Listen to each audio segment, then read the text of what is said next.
welcome. This is Roland Bubba Grimes here from the Roland Grimes Show. We're not doing a normal live version tonight. We are working on some projects, and we have some big ones coming up in the weeks ahead. We have some major concerts and some other goodies. So we're doing what we call maintenance tonight, and for essentially the rest of the week as we get ready to move the show into another domain. As I'm speaking to you, we're getting ready to have a conversation with one of the great folks who do a show here on elifemedia.net. My man, I affectionately call Dr. Z. Dr. Z, how are you this evening? Oh, wonderful. Put this microphone over there by you. Yes. I'm doing wonderful, Roland, and even better now that I'm with you. Awesome. And thank you for the opportunity to share. My man. So I know about the happiness campaign, but what I want to do is give you a quick minute to explain to folks what you're doing, why you're doing it, and how we can assist them. So maybe a few more minutes than a minute.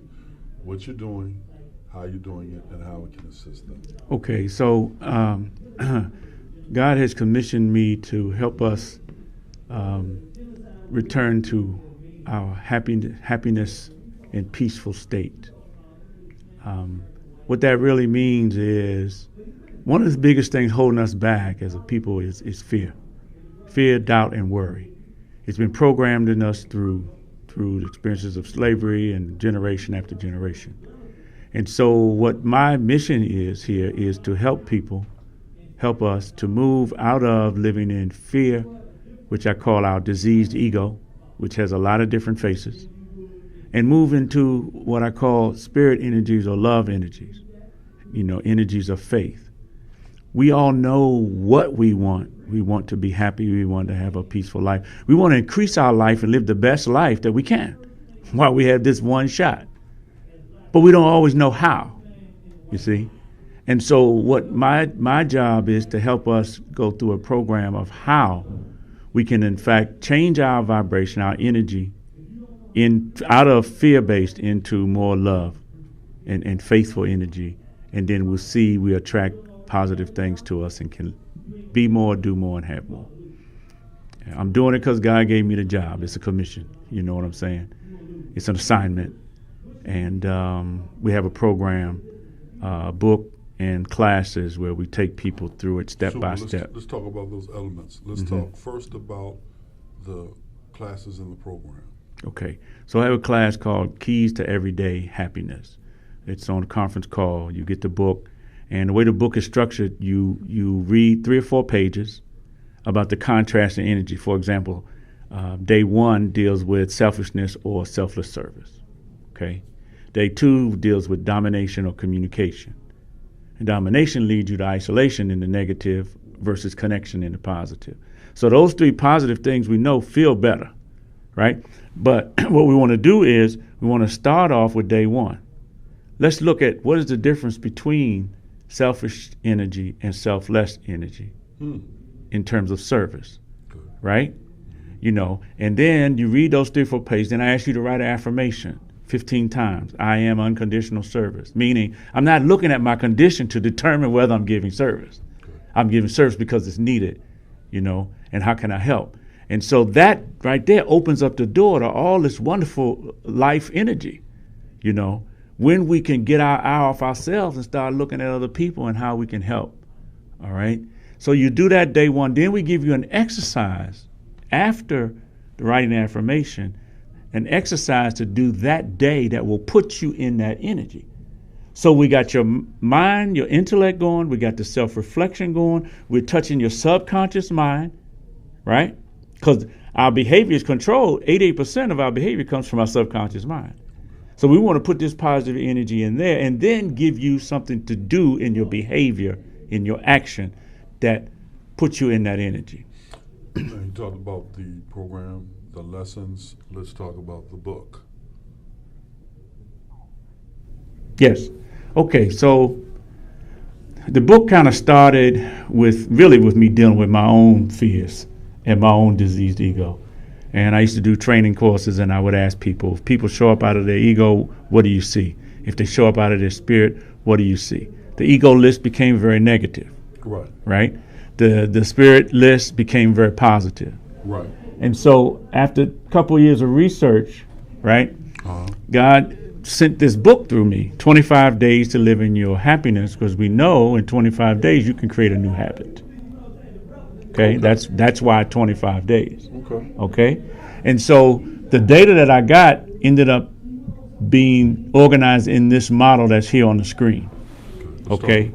And so it's really dealing with, I call it contrasting energies, points of attraction. So let me just make it a little bit bigger, and I'm going to start then at the bottom.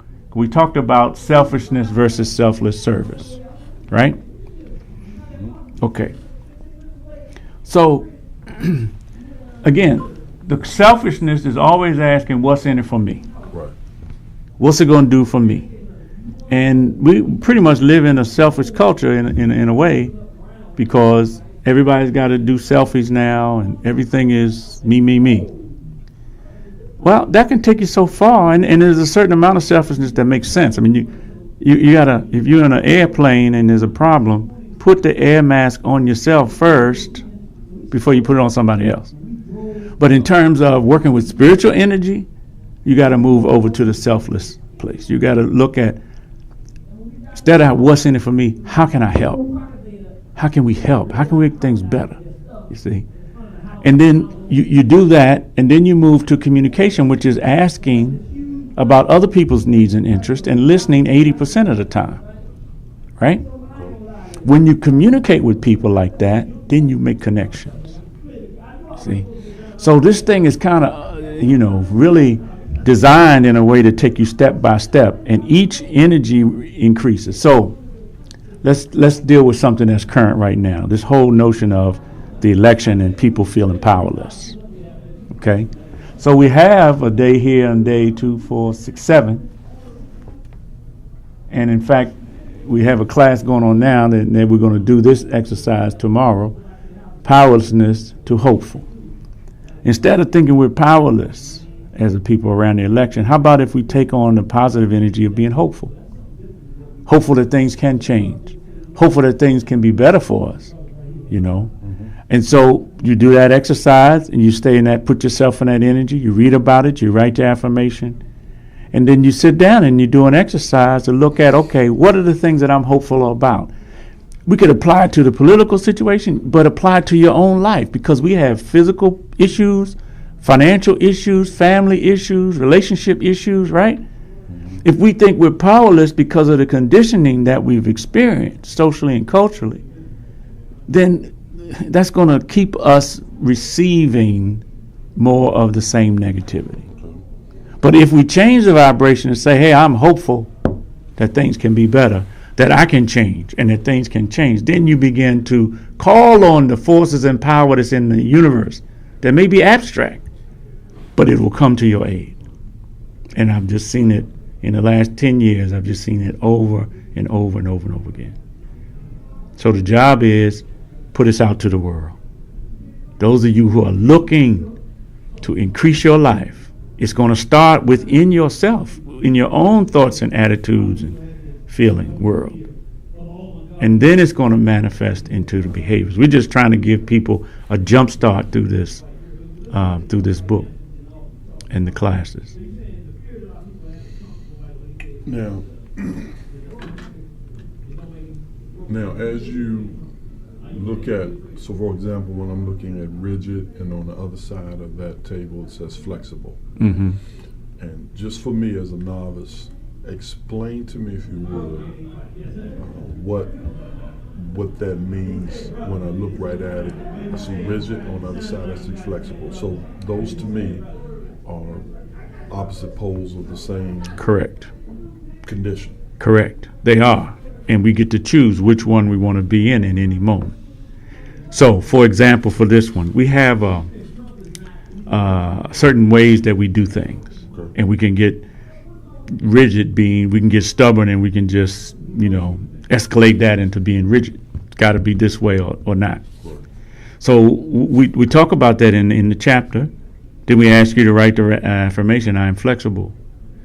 And then you do an exercise that day. So suppose I'll just tell you what I did one day when I had this. I decided that I would take a different route to where I was going. Because usually, right, you just go the same way every time. Okay. So on the day of flexible, did my exercise, reading, all that, so I said, okay, I'm going to go to the movie theater a different way. Me and my wife were going out. It was a Friday night. And so I did. We go into the mall, and we walk around the corner, and it's $50 on the floor. Okay. Right? So I'm saying, of course, we picked it up.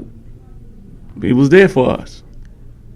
But what I'm saying is, if I had gone the same way that I always went, you wouldn't have come across. I wouldn't have cut. So by being flexible, right? It created something. I attracted something, that wouldn't have been there if I had been in the rigid mode. And I'm not saying when you do this exercise you're going to find $50, but you can see the point, right? Because you're a spiritual being, and this spirit that we are is connected to everything in creation that has spirit. And so by following this program on a daily basis, you begin to attract these things to you. You begin to get all the spiritual force to come to you. So part of what happens is the program helps us to make a decision.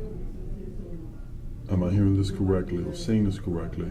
Does the program, do the lessons, does the book help us to enter into circumstances, conditions, activities, and then choose how we want to approach or respond to the various things that come in our direction? Absolutely. Right? Because things are coming to us every day. As opposed to just an autonomic response. Yeah. Now we make a decision. Make a decision on how we want to respond. Yeah, because most of us live our lives on autopilot. Right. We do the same thing. And the ego would be one of the things that controls that. The disease one. Because the ego's good. God created everything good. I'm not even saying ego as a negative. Right. I'm just saying the ego, whether it is the positive application of it or the diseased application of it, would that not be one of the major contributors to how we respond automatically? Absolutely, because we get conditioned, right? So what you're doing, not only are you making a decision here, Roland, you're making a conscious decision. Instead of operating unconsciously, right? You're making a conscious decision. Now there are a lot more energies going up. That victim and responsible is a big one for a lot of our people. Now let's blow that one, the victim and responsible one. Let's highlight that for our lesson plan right now. Okay.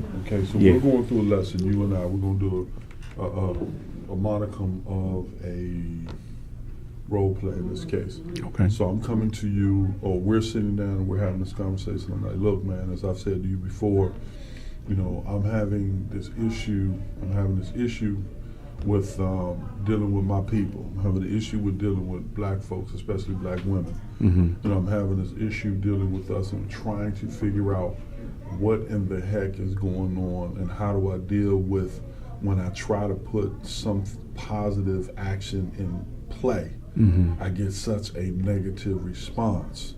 This is detrimental to my internal and my external pursuits. Okay. So I feel like either I feel like a victim. I'm trying to figure out how else to approach this thing. Okay. So, and this could be like, because I do individual coaching too. So let's say all right. So I would first try to get you to identify on the left-hand side where you were feeling about that issue. Whatever the issue is, we're talking about relationships, right? You identified, relationships, correct. Right, you identified victim. Okay. So, the thing is to, first of all, how does that feel? How does that feel to perceive yourself as a victim when it comes to? It doesn't feel good, right? I never even think about it that way. Yeah.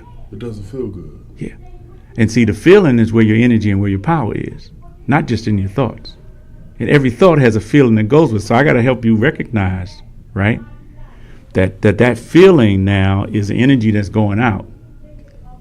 And when you send that out, probably in relationships, more and more relationships come to make you feel more like a victim over a period of time. Or you automatically feel like a victim every time a relationship shows up. Yeah, or even when you see a woman, that idea and that emotion and those images and pictures and those belief systems begin to kick in. Right. And it's down in your subconscious mind. You might not even be aware of it. But now we're helping you reflect so you raise your awareness. Gotcha. Okay, so now the question becomes, do you want to feel better?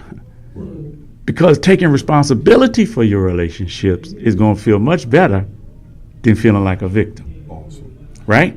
And so there's an exercise for you to do. Let's read about victim mentality versus being responsible. Responding with your ability that you have, right? And then write the affirmation now. Do the exercise, whatever it is for that day. And you're going to put yourself spiritually, mentally, and physically, behaviorally in responsible energy. And then things are going to come to you, right?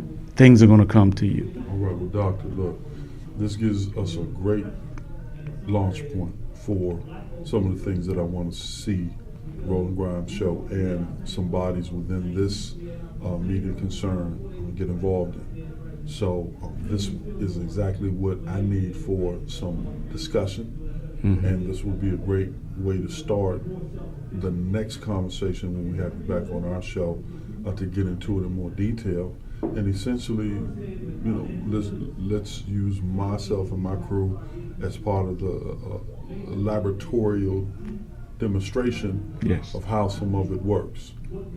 I do appreciate you coming in. Folks, Thank you. Roland Bubba Grimes, we're getting ready for How Key to Success Scholar. I just wanted to invite my man Dr. Z on and basically take over my show for now, because when I sit on his and I do some engineering on his show, and he has had such profound responses and such profound processes to some of the things that even I deal with on a daily basis, man, that it was just a joy to have you here. Dr. Z, God bless you, love you. God bless you, love you back. You have a takeaway for me today? Well, I just want to say thank you. Okay. And for you as well as those watching this, how can I help? Awesome. The power's in us. We want to help us release it, and you can do whatever it is you want to do here. Okay, thank you so much, good brother. I'm going to try to send this file to 9 million people. All right, God bless you. God bless you too. Oh, let me say Yep. the website. If you're interested in the book, drzhappiness.com. All right, speak loud on that. If you're interested in the book and the program, Dr. Z. No, they are interested in the book. Tell them where to get it. drzhappiness.com. drzhappiness.com. Yeah. All right, folks, signing out. Roland Bubba Grimes, sit tight, getting ready for the dynamic How Key to Success Scholar show. Thanks again. Sit tight.